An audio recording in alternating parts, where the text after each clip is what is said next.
Hello everyone, and today's topic is going to be small studio photo and video for the medical practice. And it's going to go like this. We're going to start with modern cameras. After that, we're going to talk about people and setup. After that, we're going to talk about lighting setups, like how to properly light both a clinical shot and an interview setup and a setup for recording video. After that, we're going to talk about getting good video testimonials. How do you create patient reviews, patient stories, like give you the tools to make awesome marketing materials right in your office with an existing camera you have.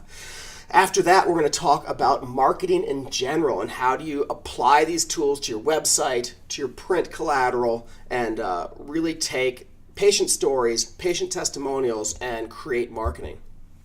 The first thing I want to impress upon everyone is that if someone agrees to be a before and after case for you, if someone agrees to be featured in your marketing, you owe it to your business to document their case to the best of your ability. 2 blurry pictures against a door is not a good use of these people that are really hard to find, really special people for your practice, and that you're going to put on the most trafficked page of your website that most people look at and judge you by.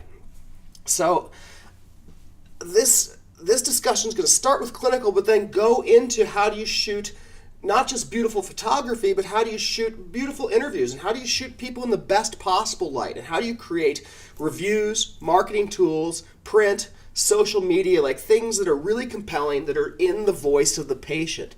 David Ogilvy said that the best marketing is spoken in the voice of the prospect, that you want to see people you trust and people you know talking about what a great experience they had. There's a huge amount of social proof there.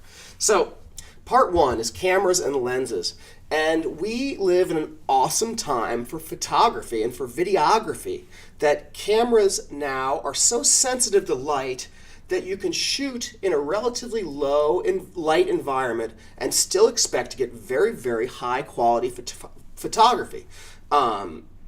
It used to be in a film environment that you'd have a lot of grain and photos would get more and more blurry and rough, and that the digital cameras are able to handle low light environments very, very well. Digital cameras today also have awesome video capabilities. More and more I'm encountering photo shoots where we go in and we shoot video and then take the high-res stills off the video because you never miss a shot. And the human form in motion, there's a lot of information there that you just don't get in a still photo. So these video capabilities are unbelievable. We're also seeing that we don't have to rely on strobes so much. That strobes, you're in a dark room, there's a sudden flash of light, it's never a what you see is what you get environment. And these more sensitive cameras are allowing us to shoot with less light, with ambient light, with smaller lights in the room and still get a great quality result. So we don't have to use strobes, and you're shooting really what you see. You set up the lighting in such a way that you see a good situation and you take that picture. A big question people have is, should I be using a prime lens or the kit zoom? And I think the answer to that is use the lens you have. We'll talk about working distance and how to operate with lenses, but I think really primes, you have to move yourself back and forth to fit the patient in, but it's very repeatable. Zoom lenses, you can frame the shot with the lens itself. You run the risk of shooting a too wide angle. So I think if you have a kit lens, go ahead and use it. If you want to shoot primes, both work. Longer lenses have less distortion. As your telephoto lens gets longer, the person isn't barrel shaped as much, the nose doesn't get big, the eyes don't get small. So longer lenses, the longest lens you can shoot in your room is going to be the best for a non-distorted photo. Longer lenses require greater distance, right? If you're shooting telephoto lenses, you have to get farther away from the subject. So you need bigger rooms. Like a very, very small room doesn't lend itself to a very, very long lens, even though that may be the best and most flattering for the subject.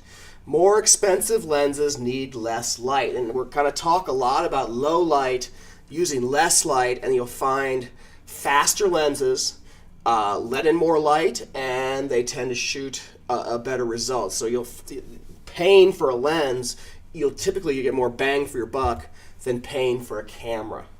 So section 2 is people. How do you shoot people? What do we have to work with people? This is a really interesting photo. You'll see the same girl, same distance. On the left, we shoot her with this lens here. This is a 24 to 105.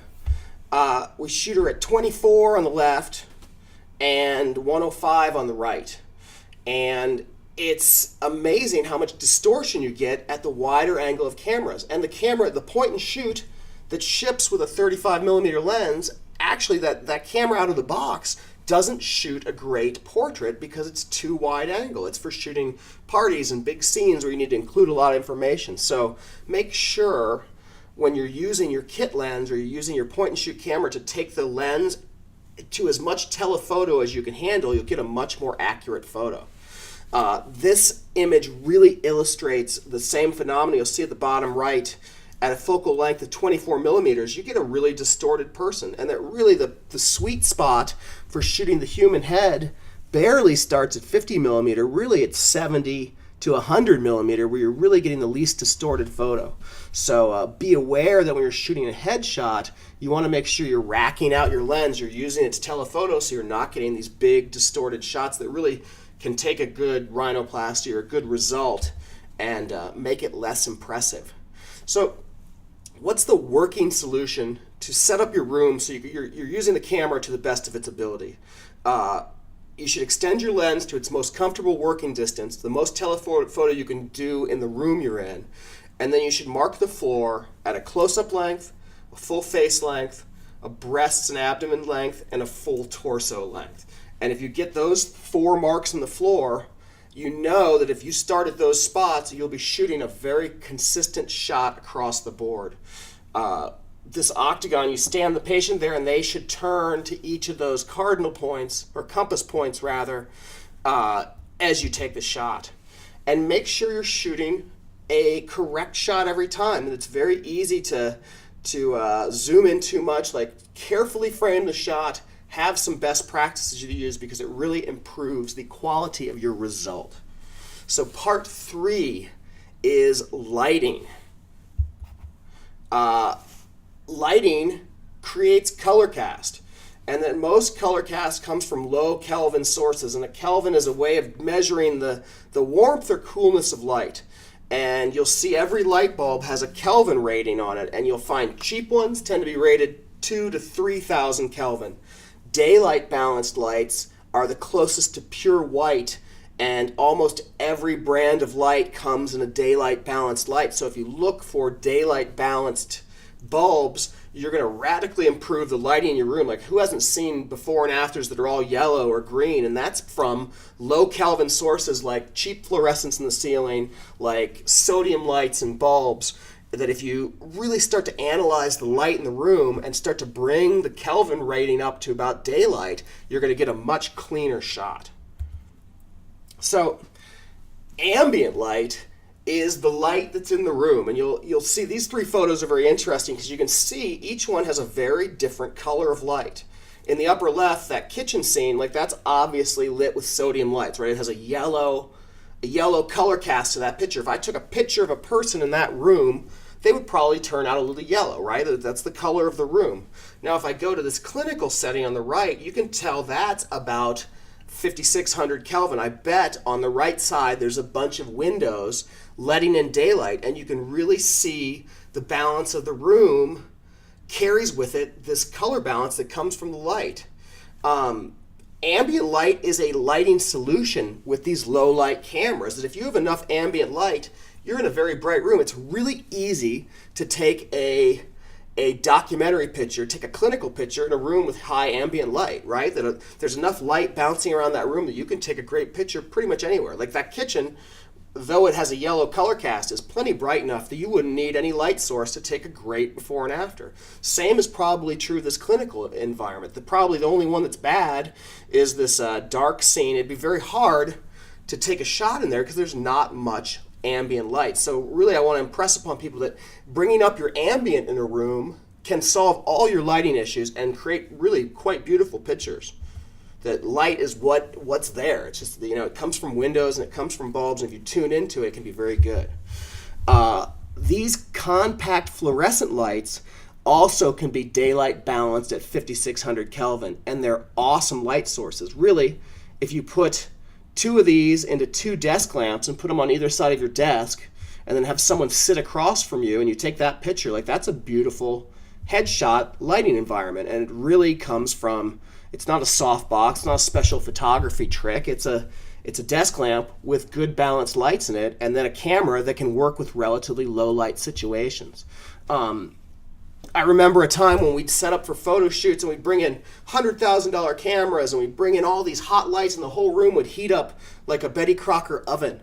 And it's just so different now. You can bring in really a couple bare bulb compact fluorescents that are daylight balanced and put your camera in a sensitive setting. You can shoot beautiful stuff in a little cool room with two little lights. This is kind of the next level of lighting. These are more expensive than your compact fluorescents, but they are awfully cool. And two of them in the back of a room lighting up a patient are awesome. They're also low heat. They are easy to adjust and dim. And again, it's kind of a what you see is what you get lighting environment. Like I can tune these lights into what I'm looking at. Like when it looks good physically as I stand there, I know if I bring a camera in and take that picture, it's going to look exactly like that. And you don't get that in a strobe environment or a flash environment. That's why it stays kind of unpredictable. Like lighting these days is pretty simple. These are very cool lights. Like I like the efficiency of a standing fluorescent. And when you're shooting people, a lot of times you want a narrow strip light. Like that's probably the best light. Like people really are kind of tall, skinny things, and they're lit very well by these standing fluorescents. These are also daylight balanced, so they're 5600 Kelvin. They're just great looking lights. They're great performing lights. And I think bang for your buck in a small studio, these could be the coolest because they just have the lowest profile, and you have this really beautiful creamy light that comes from them. It's very soft. If you pull them back, it can get harder. Like the closer the light is, the softer it tends to be. It tends to be more wrapping. So if you want a more revealing of surface light, bring the lights back, and these lights work dynamite. And what a simple, elegant solution. So here's your first setup. I was talking about how ambient light can be a solution. Most people document their cases with a flash on the camera and the ambient light in the room. And you tend, like this is a good example. It's picking up the yellow of the ambient. It's got that kind of specular highlight on her cheek and chin from a light shooting right at her. But for a clinical shot, is that bad? No, I don't think so. The second way of lighting, now this is the next stage up, is basically any two lights positioned above the head, like as if they were 45 degrees pointing towards the person on the left and right. Like that's a great lighting setup. Known working lighting setup. And again, these low light cameras, you can do it. You don't need these big hot Hollywood lights. You can do it with a couple bare bulbs. You can do it with a couple soft boxes powered by small fluorescents. Like the availability of light in the light of the better cameras is really amazing. So that's your clinical piece. Now I want to talk about, okay, how do we take better photos? How do we take better pictures of people that are less clinical and more about the experience? How do we capture people's stories? Like really, everyone's going bananas over reviews, and you've got someone's agreed to be on your website. Like, yeah, I'll be a before and after. Like, what? That's amazing. Like, let's figure out how to spend an extra 20 minutes and get a story that will support your practice for the next 10 years. So the first things, the essentials of video, you have to have a tripod. You can't have the camera moving around for video like you can when you're shooting still photography. If it's moving around, it feels like the Blair Witch Project. You have to have a stationary camera. You can definitely shoot a video with your iPhone that's very, very high quality. What's going to get in the way with your iPhone is low quality audio. And people tend to be more critical of bad audio than they are of bad video. And so the solution to that is a shotgun mic. It mounts on the top of any camera. It plugs into the mic input, and you get a dynamite audio result. This microphone here is a desktop, but again, it's a shotgun mic. It's pointing at me. It doesn't pick up a bunch of crap out there, and it works really well. So those two things, a tripod and a shotgun mic, really help You also need to monitor your audio. You'll be amazed by how loud rooms are when you sit down and listen to them. Air conditioners and compressors and refrigerators, and there's a lot of ambient noise that you don't notice until you record it. And make sure your levels, you want to see where this, on the right side, almost every device is going to have a levels, and you want to stay at 70%. You know, right between the 6 and the 12 over there, like that's the sweet spot. You don't want the peaks to jam up into the top, or else you get that sound where it crashes at the top. You want to stay between 6 and 18. Now, the next thing about videos is you can't use a strobe, right? The flashes and strobes don't work at all, so you really can only dance with the continuous light that's in the room. And it's a huge opportunity to light up. You know, you have your clinical setup, you turn around to a couch or a nice chair with a couple great lamps, with a couple daylight balanced lights in there. That is an awesome video solution. You know, that you have to look at it as set design. Like, what's the set going to look like? What's the key light? What's going to light up the person? What's going to light up the hair? What's going to light up the background? And really the litmus test is to put the camera in front of it and look at it. Can you see that person? Are they dark? Do they look good? Do they look bad? Like, it's a complete what you see is what you get environment, and it's really easy. And you can do it with your desk lamps, with good light. You know, if you screw in a daylight balanced bulb, you're going to get rid of all that yellow and green and color cast, and you can really make a dynamite video with 2 desk lamps. And you've got to tune into the lighting situation. Like, you start to see a window as a dynamite light source. That big open light sources make people look good, and you just have to find them. They're everywhere. So this is a great standard interview setup. The main light, in this case, this illustration, the softbox, that could be a big window. That could be a large paper lamp with nice light bulbs in it. That could be a big desk lamp. Then you have a second light, which is kind of the kicker, and it's where you separate them, you hit them from the back with another light. That could be a very bright desk light on this person could be on a couch, and there could be a desk light there, and that'd be a very good, well-known, repeatable interview scenario, and yet it's just a desk light and a window. This is a true window light setup. That's where you sit the person. You can see where the viewer is, where the camera is, and again, you're kind of crossing up these lights on them. And putting a person in front of a video or in front of a window is an awesome solution. So what do you ask a person if you're trying to get a compelling story, if you're trying to get a review of the practice?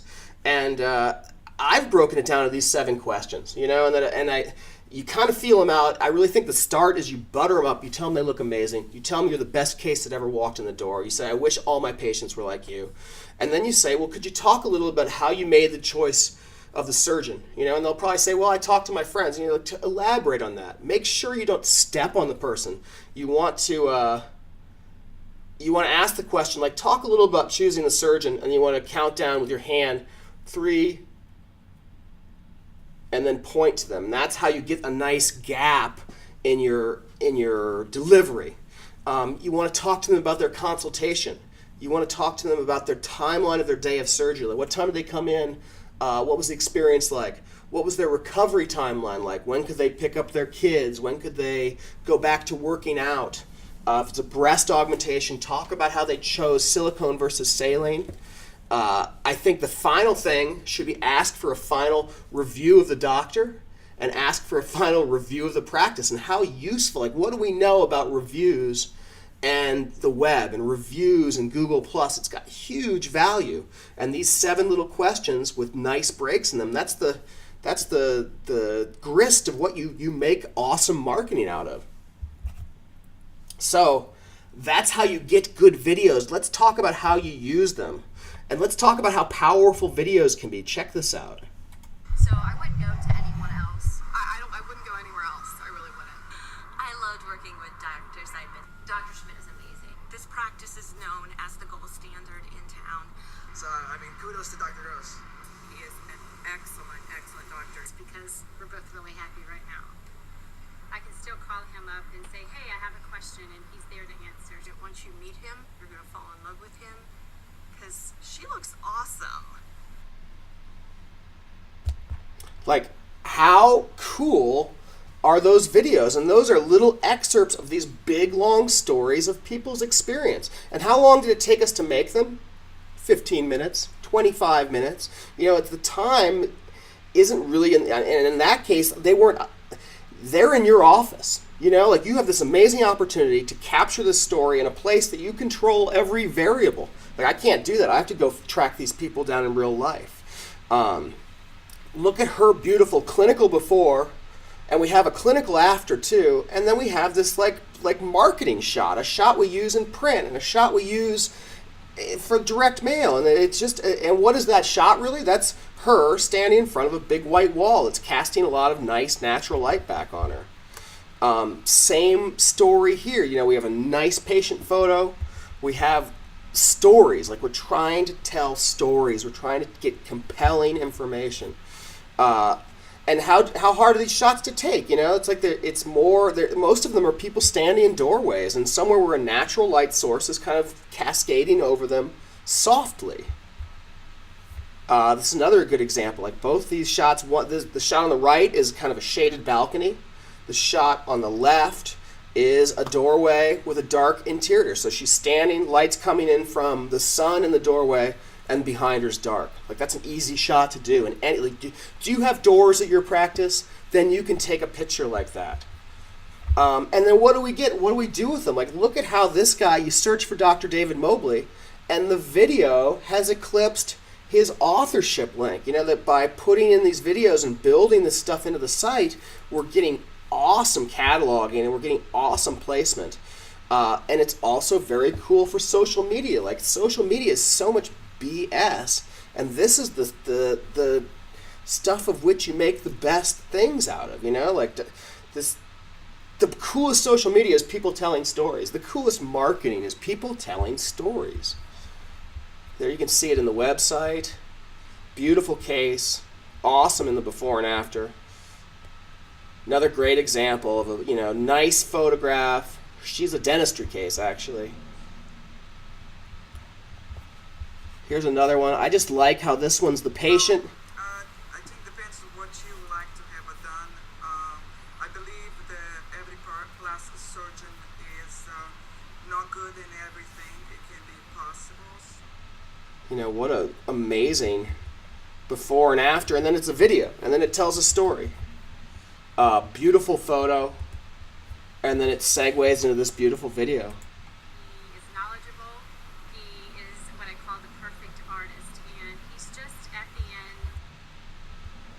Another nice example, this is I tracked her down in her backyard, and and it made this, this is a shaded balcony. Like if your office has any kind of balcony on it that gets open shade, you can make a very nice, not just photo, but interview. Look at how great she looks and lit up. And again, it's outside light. It's a very manageable scenario.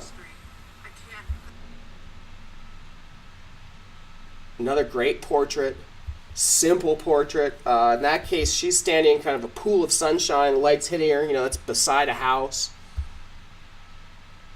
Simple. Great before and after result. Again, then I find a lot of times open shade is one of my favorite ways.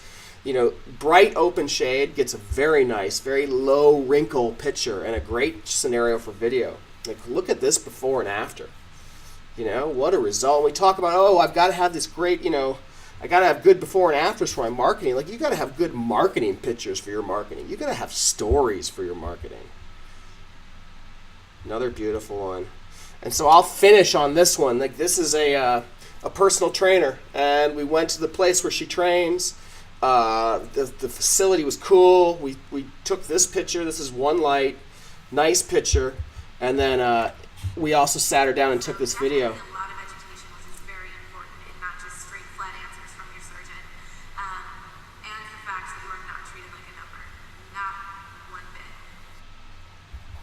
And what a cool opportunity it is to to track somebody down and get those great pictures. And I know we're going to use those for print, for video, for the website itself. In one fell swoop, you can get the marketing collateral that will support your practice for the next, I don't know, 10 years. You know, it's really a new way of looking at your business, and I really think that the lights and the cameras have changed in the last 2 years, 3 years to allow you to do it. You don't need $50,000 worth of gear. You need a nice little camera and a couple little lights and just an open mind about lighting and to be able to take a nice picture.